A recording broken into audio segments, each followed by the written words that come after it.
Ilmu manunggaling Kaulo Gusti, penyatuan hamba dengan Tuhan. Bab 1. Pengertian manunggaling Kaulo Gusti. Manunggaling Kaulo Gusti adalah suatu konsep dalam ajaran tasawuf Jawa yang mengacu pada penyatuan hamba dengan Tuhan. Manunggaling berarti menyatu atau bersatu, sedangkan Kaulo berarti hamba dan Gusti berarti Tuhan. Konsep ini mengajarkan bahwa tujuan hidup manusia adalah untuk mencapai kesadaran tertinggi, yakni menyatu dengan Tuhan dalam segala aspek kehidupan. Manunggaling Kaulo Gusti dalam konteks tasawuf. Konsep ini memiliki kemiripan dengan ajaran tasawuf yang ada dalam tradisi Islam, khususnya ajaran tentang fana, kehilangan diri, dan bako, kekal dalam Tuhan, namun dipadukan dengan kebudayaan Jawa yang mengutamakan hubungan manusia dengan alam semesta dan Tuhan. Bab 2. Prinsip dasar manunggaling Kaulo Gusti. Penyatuan dengan Tuhan. Di inti ajaran manunggaling Kaulo Gusti adalah pencapaian kesatuan atau penyatuan dengan Tuhan yang bersifat mutlak. Manusia sebagai hamba harus berusaha memahami hakikat dirinya, bahwa dirinya adalah bagian dari Tuhan yang lebih besar. Penyatuan ini bukan berarti manusia menganggap dirinya Tuhan, tetapi memahami bahwa Tuhan ada dalam setiap ciptaannya, termasuk dalam dirinya. Rasa tawakal dan ikhlas. Seorang yang berusaha mencapai manunggaling dengan Tuhan harus memiliki sikap tawakal, berserah diri, yang penuh.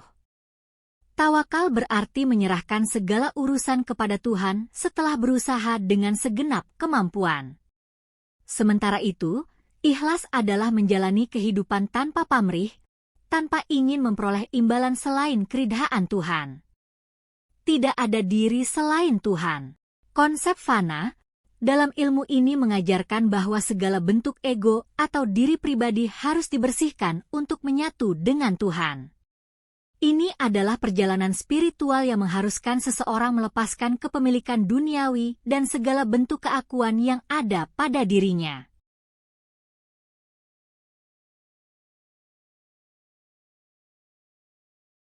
Bab 3. Praktik-praktik dalam manunggaling Kaulo Gusti. 1. Doa dan zikir. Salah satu cara untuk mencapai manunggaling adalah melalui doa dan zikir, yaitu mengingat Tuhan. Dalam tradisi Jawa, zikir sering diucapkan dalam bentuk mantra-mantra yang berisi nama Tuhan atau kalimat-kalimat pengingat akan kebesarannya. Doa ini bukan hanya berupa permohonan, tetapi juga sarana untuk memperkuat hubungan spiritual antara hamba dan Tuhan. 2. Laku hidup sederhana. Penyatuan dengan Tuhan juga dicapai dengan menjalani hidup yang sederhana dan tidak terikat pada kemewahan duniawi. Seseorang yang berusaha untuk mencapai manunggaling dengan Tuhan harus hidup dengan kesederhanaan dan selalu berusaha menghindari hawa nafsu yang membelenggu jiwa.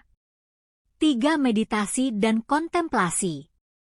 Meditasi atau tapa brata merupakan bagian dari praktik yang dilakukan untuk membersihkan jiwa dan menyatu dengan Tuhan. Dalam tradisi Jawa, meditasi bisa dilakukan dalam bentuk perenungan di alam atau dalam heningnya malam, untuk merasakan kehadiran Tuhan yang ada di segala tempat. Bab 4. Tantangan dalam mencapai manunggaling Kaulo Gusti. 1. Kesulitan ego dan keakuan. Salah satu tantangan terbesar dalam perjalanan spiritual ini adalah mengatasi ego dan rasa keakuan. Keinginan untuk selalu merasa lebih tinggi atau lebih penting dari orang lain adalah hambatan utama yang menghalangi seseorang untuk menyatu dengan Tuhan. 2. Godaan duniawi. Keinginan untuk mendapatkan harta, kekuasaan, atau pengakuan dari orang lain juga menjadi ujian yang besar bagi seseorang yang berusaha mencapai manunggaling. Hal-hal ini seringkali mengalihkan perhatian dan mengganggu proses penyatuan dengan Tuhan. 3. Kesabaran dalam proses. Manunggaling Kaulo Gusti adalah suatu proses panjang yang memerlukan kesabaran dan ketekunan. Dalam tradisi ini, waktu bukanlah hal yang terpenting, melainkan kesungguhan dan konsistensi dalam menjalani setiap langkah hidup dengan penuh keikhlasan. Bab 5. Manunggaling Kaulo Gusti dalam kehidupan sehari-hari. 1. Hubungan dengan alam semesta. Seorang yang telah mencapai manunggaling dengan Tuhan akan merasakan kedamaian dalam hubungannya dengan alam semesta.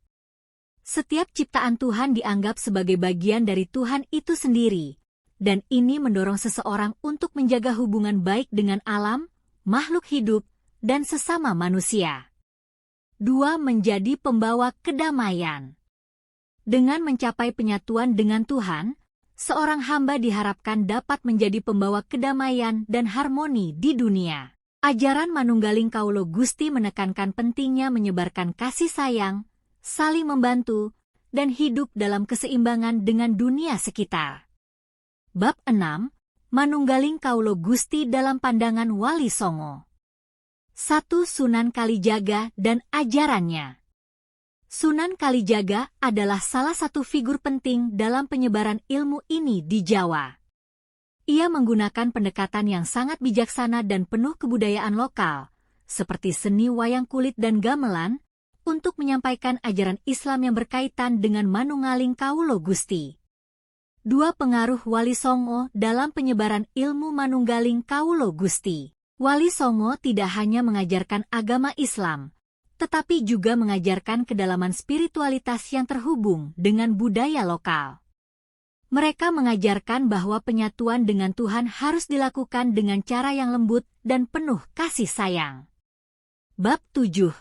Kesimpulan dan harapan. 1. Pencapaian Manunggaling Kaulo Gusti dalam kehidupan pribadi. Ilmu Manunggaling Kaulo Gusti mengajarkan kita bahwa tujuan akhir hidup manusia adalah untuk kembali menyatu dengan Tuhan, yang berarti menjalani kehidupan dengan penuh kesadaran, kasih sayang, dan keikhlasan. Proses ini adalah perjalanan seumur hidup yang memerlukan ketekunan dan kebijaksanaan. 2. Peran Manunggaling Kaulo Gusti dalam kehidupan sosial. Dengan mencapainya, seseorang diharapkan dapat membawa pengaruh positif bagi masyarakat, menciptakan kedamaian, dan menjadi teladan dalam menjalani kehidupan yang penuh makna dan tujuan. Penutup. Ilmu Manunggaling Kaulo Gusti bukan hanya sekadar ajaran spiritual, tetapi juga filosofi hidup yang mengajarkan kesatuan dengan Tuhan dan alam semesta. Dalam perjalanan hidup ini, setiap individu diharapkan untuk selalu mencari kebenaran dan menjalani hidup dengan penuh kedamaian dan harmoni.